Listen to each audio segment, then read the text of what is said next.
बच्चों कैसे हैं आप सब। आज हम वो जो हमारा विषय है नागरिक शास्त्र के अंतर्गत हमारा जो थर्ड चैप्टर है लोकतंत्र एवं विविधता, आज का नाम है लोकतंत्र एवं विविधता। ठीक, इसको पढ़ने जा रहे हैं और इसके अंतर्गत हम सामाजिक भेदभाव की उत्पत्ति जो टॉपिक है उसको पढ़ेंगे। इससे पहले 2 वीडियोस में हम देख चुके हैं 2 टॉपिक। आज हमारा तीसरा वीडियो है। टोटल 4 वीडियोस के कुल आएंगे, जिसमें से आज ये थर्ड है। ठीक है, ये पार्ट थर्ड है। इसके अंतर्गत हमारा जो टॉपिक है आज का वो है सामाजिक भेदभाव की उत्पत्ति। सामाजिक भेदभाव की उत्पत्ति। ठीक, यहाँ हम पढ़ेंगे कि सामाजिक भेदभाव की उत्पत्ति कैसे होती है। जैसे वर्तमान में समाज है तो समाज में आप देखते होंगे अलग अलग व्यवस्थाओं को मानने वाले लोग हैं, धार्मिक आधार पर बटे हुए हैं, धर्म अलग अलग है। कुछ लोग शैक्षिक वातावरण अलग बना लेते हैं, जैसे कुछ अपर क्लास एजुकेटेड होते हैं, कुछ लोअर क्लास एजुकेटेड होते हैं, जिनका अलग अलग समाज अलग अलग सोसाइटी हो जाती है। ठीक उसी तरह जातियों के आधार पर समाज बटा हुआ होता है। फिर आगे जब बढ़ते हैं तो खेल कूद के लिए क्रिकेट खेलने वालों का अलग समुदाय हो गया, फुटबॉल खेलने वालों का अलग समुदाय हो गया, टोटल प्लेयर्स का एक अलग समुदाय हो गया, खिलाड़ी वर्ग हो गया, अभिनेता वर्ग हो गया, नेता वर्ग हो गया, छात्र हैं, सामान्य जनता है। तो ऐसे क्या है, ये अलग अलग क्लॉजेस हैं जिसमें डिवाइड है, ये सब बटे हुए हैं। तो इसी को हम पढ़ेंगे कि कैसे समाज में जो भेदभाव है, जो अंतर है, इसकी उत्पत्ति कैसे होती है और कैसे इसका विभाजन होता है। ठीक है, इसी को हम लोग पढ़ने जा रहे हैं। तो आइए हम देखते हैं कि सामाजिक भेदभाव की उत्पत्ति, ये जो टॉपिक है इसको हम शुरू कहाँ से करेंगे। तो जो समाज है,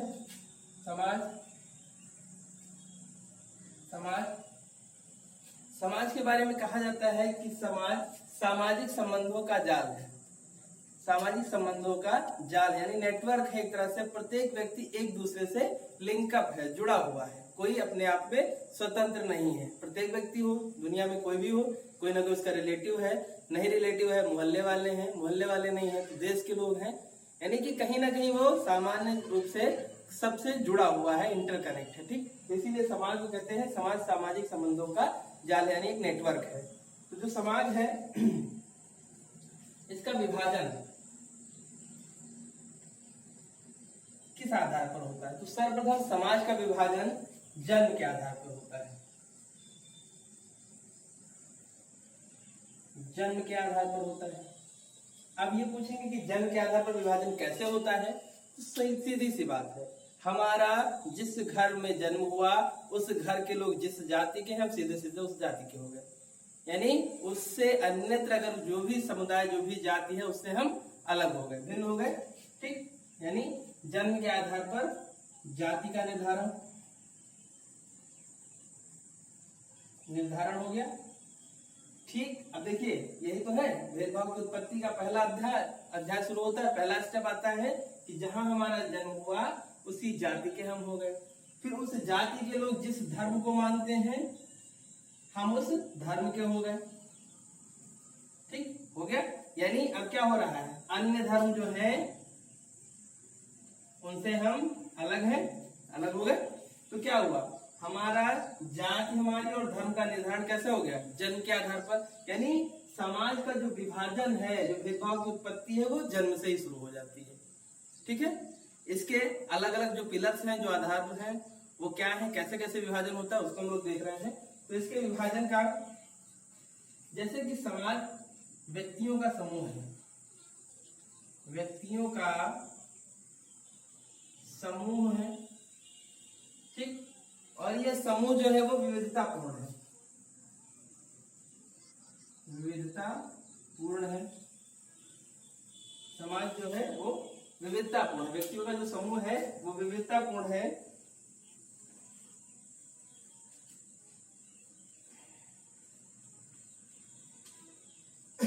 ये विविधता हमें किन स्तरों पे देखने को मिलती है उसको हम लोग देख रहे हैं। तो हम विविधता को देखते हैं जाति में। जाति के बाद धर्म में, ठीक, धर्म के बाद लिंग के आधार पर,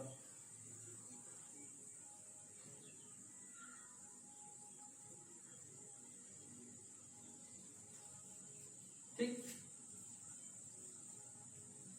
तो ये कुछ मूलभूत आधार हैं जिनको बेस मानकर समाज का विभाजन होता है या समाज में भेदभाव किया जाता है, ठीक है।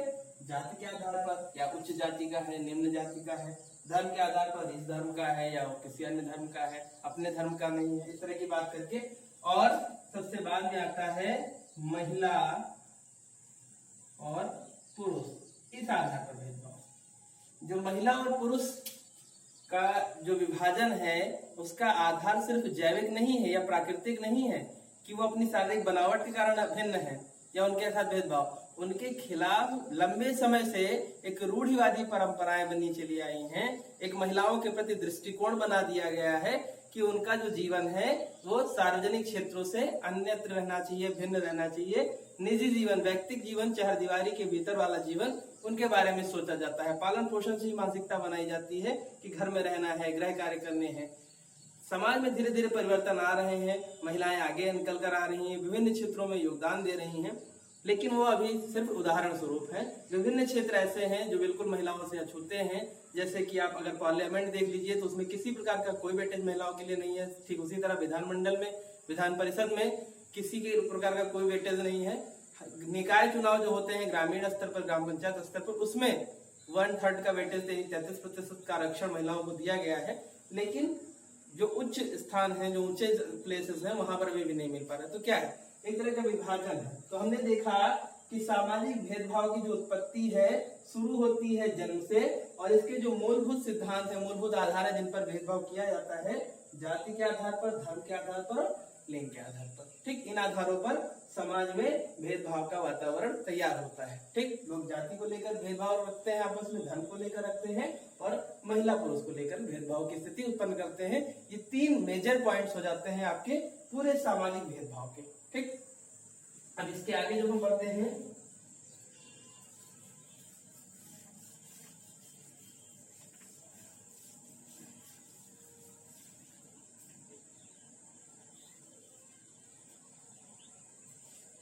ठीक। अब देखिए जन्म, ठीक। जन्म मेरा कहाँ होगा, किस घर में होगा, इसका निर्धारण कौन कर सकता है? हम कर सकते हैं? हम नहीं कर सकते। जहां जन्म हो गया उसके आधार पर हमारी जाति और हमारे धर्म का निर्धारण हो गया, ठीक। ये स्पष्ट हुआ। इसके बाद इसका चुनाव जो है, सिंपल सा वही निर्धारण या चुनाव करना हमारे वश में नहीं है, ठीक। जाति का या धर्म का चुनाव करना हमारे वश में नहीं है। जहां पर हमारा जन्म हुआ वहीं पर हम उस जाति या उस धर्म के हो गए, ठीक। लेकिन जब हम थोड़ा आगे बढ़ते हैं तो कुछ चीजें हम स्वयं तय करते हैं। कुछ चीजें हम स्वयं तय करते हैं। धीरे धीरे समय के हिसाब से चीजों में परिवर्तन आता जाता है और हम अपनी सुविधा अनुसार अपनी व्यवस्थाओं में परिवर्तन लाते हैं और कुछ चीजों का निर्धारण स्वयं करते हैं, ठीक। यहाँ तक कि कुछ लोग माँ बाप से अलग धर्म भी ग्रहण कर लेते हैं,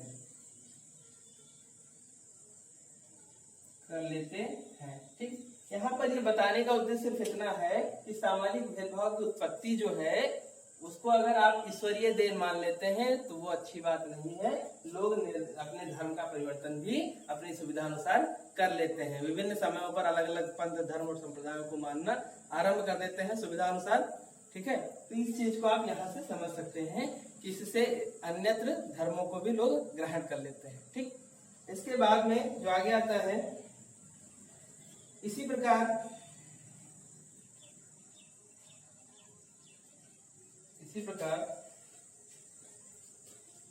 पढ़ाई के विषय में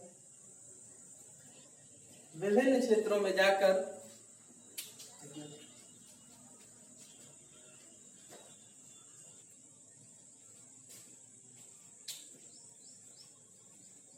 हम देख रहे थे कि पढ़ाई के विषय में, ठीक है। यहाँ से आके हम लोग फिर से शुरू करते हैं। हमने यहाँ पर देखा कि लोग समय के साथ परिवर्तित होते हैं और आगे चलकर माँ बाप से अन्यत्र मतलब अलग जाके धर्म ग्रहण कर लेते हैं। इससे क्या प्रतीत होता है? इससे इस बात का पता चलता है कि जो सामाजिक भेदभाव का आधार जन्म माना जाता है वह व्यक्ति परिस्थितियों से प्रेरित होकर परिवर्तित कर देता है, उन रूढ़ियों में बंधा नहीं रह जाता है। यानी कि जो भेदभाव है उसको समाप्त किया जा सकता है, ठीक, किया जा सकता है, ठीक है। लेकिन जब ये धर्म अन्यत्र ग्रहण कर लेते हैं तो उससे एक विशेष प्रकार का भेदभाव पुनः आरंभ हो जाता है, ठीक। कैसे आरंभ हो जाता है इसको देखेंगे। यहाँ पर आपने अपना धर्म छोड़कर दूसरे धर्म को स्वीकार कर लिया तो कैसा क्या होगा? जो आपके धर्म के लोग होंगे, जो आपके साथी संगी या फिर पारिवारिक लोग होंगे, सदस्य होंगे, रिश्तेदार आदि होंगे, वो क्या करेंगे? वो आपके साथ भेदभाव करने लगेंगे, ठीक। तो ऐसे में कहने का मतलब ये है कि एक भेदभाव से मुक्ति के लिए यदि आप मान का परिवर्तन करते हैं तो दूसरे भेदभाव में चले जाते हैं, ठीक है। तो यहाँ पर समझना ये है कि जो सामाजिक भेदभाव है उसकी उत्पत्ति का आधार जन्म है और वह इतना प्रगाढ़ है, इतना रूढ़ी है कि उसको हम समाप्त नहीं कर सकते, और अगर समाप्त करने का प्रयास भी करते हैं तो एक विशेष तरह के कुचक्र में फंसना पड़ जाता है हम, ठीक है। इसी के साथ आगे हम देखेंगे तो उसमें मिलता है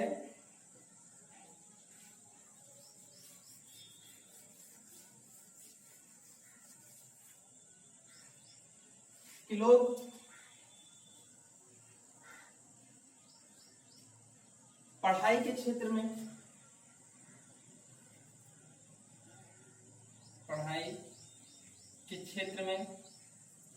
या सांस्कृतिक गतिविधियों में शामिल होने के लिए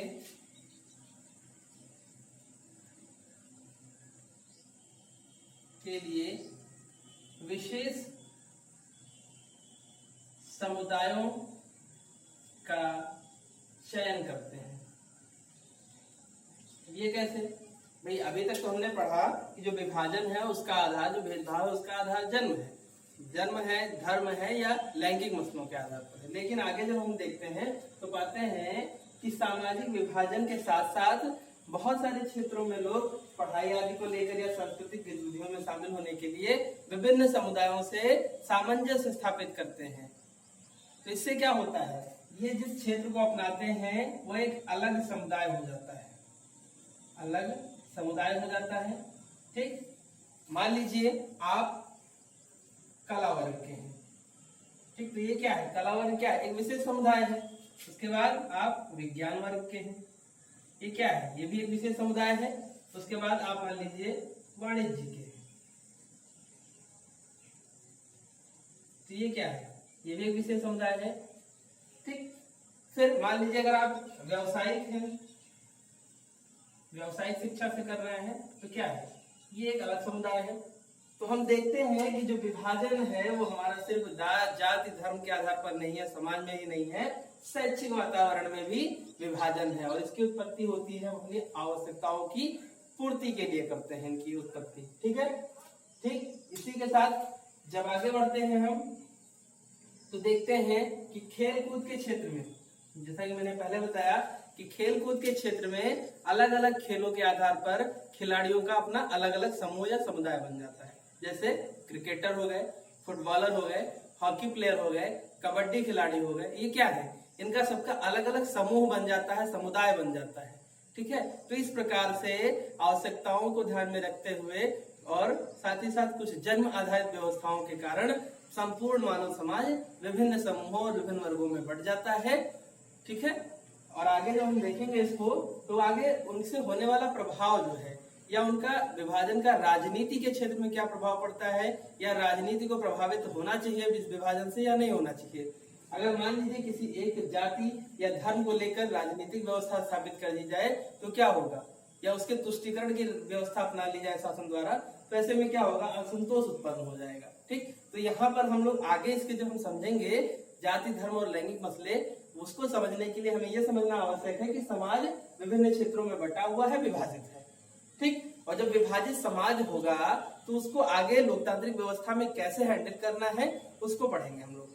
ठीक है, तो आगे जब हम व्यवस्थाओं के साथ बाद आगे बढ़े, लोकतांत्रिक व्यवस्था जब भारत के हम पढ़ने लगे तो हमको वहां समझने में दिक्कत ना हो, कम से कम ये समस्या ना आए कि हम अगर लोकतांत्रिक व्यवस्था को लागू करना चाहते हैं तो उसमें समस्याएं क्या है, क्या मुसीबतें आ सकती हैं। तो उस मुसीबतें यही होंगी कि समुदाय, पूरा समाज अलग अलग वर्गों में बटा हुआ है, जाति के आधार पर, धर्म के आधार पर, समूह के आधार पर, व्यवसाय के आधार पर, शैक्षिक वातावरण के आधार पर, आर्थिक गतिविधियों के आधार पर बटा हुआ है। और उस बटे हुए समाज को एक साथ लाकर एक व्यवस्था के अंतर्गत चलाना मुश्किल काम है। तो उसको चलाने के लिए हमें तटस्थ रहना होगा, सबके हितों का ध्यान रखना होगा। ये बात समझने के लिए हमने इसको देखा है कि समाज में भेदभाव की उत्पत्ति किस प्रकार होती है और समाज में भेदभाव किन किन स्तरों पर व्याप्त है। तो एक बार फिर से उसको हम देख लेते हैं कहाँ कहाँ पर व्याप्त है। जैसे मान लीजिए आपको प्रश्न मिल जाए कि सामाजिक भेदभाव से आप क्या समझते हैं, तो आप बता सकते हैं कि संपूर्ण मानव समुदाय विभिन्न चरणों में बटा हुआ है, जिसे हम सामाजिक विभाजन कहते हैं, जिसका आधार जाति, धर्म, लिंग, शैक्षिक स्तर, शिक्षा के स्तर पर विभाजन होता है। बहुत ज्यादा एजुकेटेड लोग कम पढ़े लिखों को अपने पास नहीं आने देना चाहते, कम पढ़े लिखे लोग ज्यादा एजुकेटेड लोगों के सामने नहीं जाना चाहते। ठीक, आर्थिक गतिविधियों के कारण, आर्थिक क्रियाविधि, ठीक, खेल कूद, ठीक, ये सभी चरणों में संपूर्ण भारतीय समाज बटा हुआ है। ठीक, अब हम आगे जब देखेंगे लोकतांत्रिक व्यवस्था को इस पे अप्लाई करना है तो कैसे अप्लाई कराएंगे, इस देश में अगर विभाजन है तो कैसी व्यवस्था लेके आई जाए जो सबको संतुष्ट करके साथ में चले। और बाद में हम देखेंगे धर्मनिरपेक्ष राज्य की कल्पना की जाती है, कहा जाता है कि राज्य को किसी धर्म का अनुपालन नहीं करना चाहिए और न ही किसी धर्म को तुष्टिकरण की राजनीति करनी चाहिए धर्म के साथ। तो वही हमारे देश में जो आगे व्यवस्था आई धर्मनिरपेक्षता की, उसका कारण यही था कि हम विभाजित थे, अलग अलग समूहों में बटे हुए थे। ठीक, हमारा देश वैसे भी कहा जाता है कि संपूर्ण भारत का भ्रमण अगर आप कर लीजिए तो आपको ऐसा प्रतीत होगा कि आप एक देश नहीं बल्कि एक महाद्वीप में टहल रहे हैं और विविधताओं से भरा हुआ देश है। ठीक, कहीं नदियां, कहीं पठार, कहीं पर्वत, कहीं पहाड़ियां, कहीं मैदान, ठीक, तो कहीं सुंदर डेल्टा क्षेत्र, तो ये सारी चीजें हैं, कहीं बड़ जंगल क्षेत्र मिल जाएगा आपको। तो विविधतापूर्ण वातावरण को संयोजित समायोजित करके एक साथ चलाने के लिए उसी तरह की शासन व्यवस्था की आवश्यकता थी जो लोकतांत्रिक व्यवस्था में आई, धर्मनिरपेक्षता के साथ आई। तो इन सब चीजों को हम लोग समझ रहे हैं, आगे बढ़ रहे हैं, जैसे जैसे वैसे चीजें हमारी थोड़ी सी विस्तृत होती जाती हैं। और इस विस्तृत अध्ययन के लिए हमने इस चीज को पढ़ लिया है कि समाज जो है वो किन चरणों में बटा हुआ है, इसका विभाजन किस किस स्तर पर है। ठीक, ताकि आगे समझने में दिक्कत ना हो। जब हम कहें कि हमारा भारतीय समाज विभिन्न स्तरों पर बटा हुआ है तो वहां पर यह दिक्कत ना हो कि कौन से स्तर होंगे वो, तो वहां तुरंत समझ में आ जाए कि हमारा इन स्तरों पर बटा हुआ है, पहले से जानते हैं। ठीक, बाकी इसके आगे नेक्स्ट वीडियो।